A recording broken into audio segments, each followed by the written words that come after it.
حضرت علی رضی اللہ تعالیٰ عنہ فرماتے ہیں، خوش قسمت ہے وہ انسان جس کے لیے کوئی روئے، مگر بدقسمت ہے وہ انسان جس کی وجہ سے کوئی روئے۔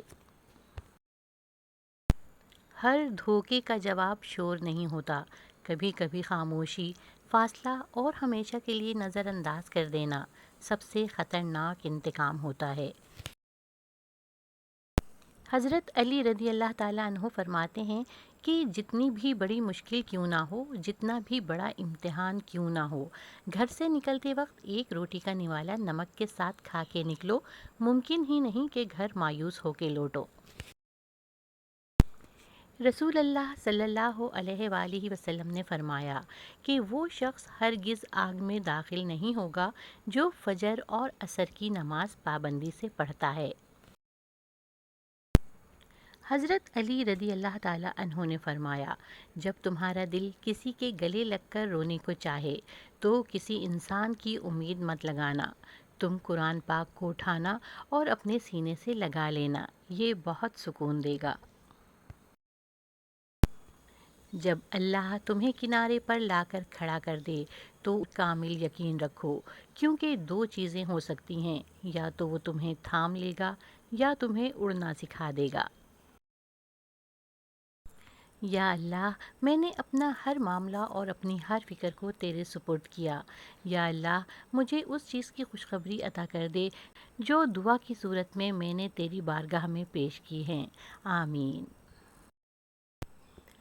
اگر تم اپنے رب پر بہت بھروسہ رکھتے ہو تو یہ بھی جان لو کہ تمہارا رب اس بھروسے کو کبھی ٹوٹنے نہیں دے گا۔ کون کہتا ہے کہ اللہ نظر نہیں آتا؟ ایک وہی تو نظر آتا ہے جب کچھ نظر نہیں آتا۔ اللہ پر توکل کریں۔ حضرت عمر بن خطاب رضی اللہ تعالیٰ عنہ فرماتے ہیں کہ رسول اللہ صلی اللہ علیہ وآلہ وسلم نے فرمایا، اگر تم لوگ اللہ پر توکل کرو جیسا کہ اس پر توکل کرنے کا حق ہے تو تمہیں اسی طرح رزق ملے گا جیسا کہ پرندوں کو ملتا ہے کہ صبح کو وہ بھوکے نکلتے ہیں اور شام کو آسودہ واپس آتے ہیں۔ اگر توکل سیکھنا ہے تو پرندوں سے سیکھو کہ جب شام کو واپس گھر جاتے ہیں تو ان کی چونچ میں کل کے لیے کوئی دانہ نہیں ہوتا۔ نبی کریم صلی اللہ علیہ وآلہ وسلم کا فرمان ہے کہ اللہ سے محبت ایسی ہو جیسے پرندے کا دل ہے۔ یہ پرندہ، یہ چھوٹا سا پنچھی کبھی شک نہیں کرتا کہ یہ اڑ نہیں سکے گا، اسے اللہ پر بے حد توکل ہے۔ اگر تم صرف اللہ کی ذات پر بھروسہ کرو تو اللہ عز و جل ایک ایسی محبت عطا فرمائے گا جو پہاڑ تک ہلا دیتی ہے۔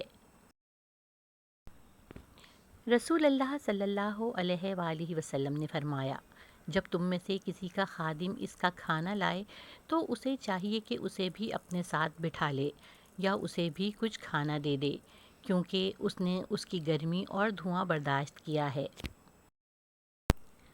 صحابہ کرام رضی اللہ تعالیٰ عنہ نے رسول اللہ صلی اللہ علیہ وآلہ وسلم سے پوچھا، کیا ہمیں چوپایوں کی خدمت پر بھی اجر ملے گا؟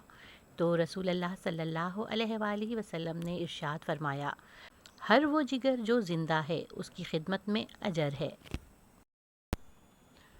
قرآن کریم میں اللہ تعالیٰ کا فرمان ہے کہ اللہ کی عبادت کرو، اس کے ساتھ کسی کو شریک نہ ٹھہراؤ، اور والدین کے ساتھ اچھا سلوک کرو، نیز رشتہ داروں، یتیموں، مسکینوں اور قریب والے پڑوسی، دور والے پڑوسی اور ہم نشینوں اور مسافروں اور اپنے غلام باندیوں کے ساتھ بھی حسن سلوک سے پیش آؤ۔ بے شک اللہ تعالیٰ کسی اترانے والے شیخی باز کو پسند نہیں کرتا۔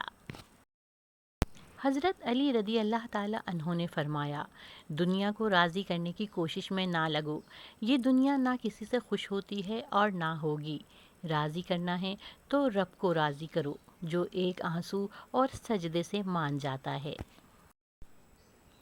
حضرت علی رضی اللہ تعالیٰ عنہ فرماتے ہیں کہ خاموشی ایک عظیم نعمت ہے، خاص طور پر اس وقت جب اختلافات زیادہ ہوں، آوازیں بلند ہوں، علم کی کمی ہو اور دلیل کی کوئی اوقات نہ ہو۔ وقت اچھا ہو یا برا گزر ہی جاتا ہے، لیکن باتیں اور لوگ ہمیشہ یاد رہتے ہیں۔ کسی سے بدلہ لینے کی ضرورت نہیں، سب تقدیر پر چھوڑ دیں۔ جنہوں نے آپ کے لیے کنواں کھودا ہے وہ خود اس میں گریں گے، کیونکہ دنیا مکافات عمل ہے۔ سازشیں، غیبتیں، دلوں میں بغض، پیٹھ پیچھے وار، لوگ یہ بھول بیٹھے ہیں کہ یہ سارا تماشا اللہ بھی دیکھ رہا ہے۔ میرا اللہ فرماتا ہے تم ممکن کے لیے روتے ہو، میں تو ناممکن کو بھی ممکن بنانے پر قادر ہوں۔ بس صبر کا دامن نہیں چھوڑنا، وقت بھی بدلے گا، حالات بھی بدلیں گے اور دعا بھی قبول ہوگی۔ حضرت علی رضی اللہ تعالیٰ عنہ فرماتے ہیں اگر لوگ تم سے متاثر ہو رہے ہیں تو تکبر نہ کرو، شکر ادا کرو اپنے رب کا جس نے تمہارے ہر عیب کو چھپا کر تمہیں لوگوں میں معزز بنا رکھا ہے۔ سب سے بڑی حقیقت، صرف ایک ہی شخص آپ کی زندگی کو بدل سکتا ہے اور وہ آپ خود ہیں۔ جب ناخن بڑھ جاتے ہیں تو ناخن ہی کاٹے جاتے ہیں، انگلیاں نہیں۔ بالکل اسی طرح جب کسی رشتے میں غلط فہمیاں پیدا ہو جاتی ہیں تو غلط فہمیاں ختم کرنی چاہیے، رشتہ نہیں۔ زندگی کا لطف اپنے طریقے سے لینا چاہیے۔ لوگوں کو خوش کرنے کے چکر میں تو شیر کو بھی سرکس میں ناچنا پڑتا ہے۔ مکافات عمل، اگر کچھ لوگوں کو لگتا ہے کہ انہوں نے جو کچھ ہمارے ساتھ کیا ہے وہ اچھا تھا تو خدا کرے کہ وہ اچھا پلٹ کر ان کی طرف بھی آئے۔ حضرت امام حسن رضی اللہ تعالیٰ عنہ نے فرمایا ضرورت مند کی جائز حاجت پوری کرنا 1 مہینے کے اعتکاف سے بہتر ہے۔ دوستوں، دین کی بات پھیلانا صدقہ جاریہ ہے۔ ویڈیو کو زیادہ سے زیادہ شیئر کریں۔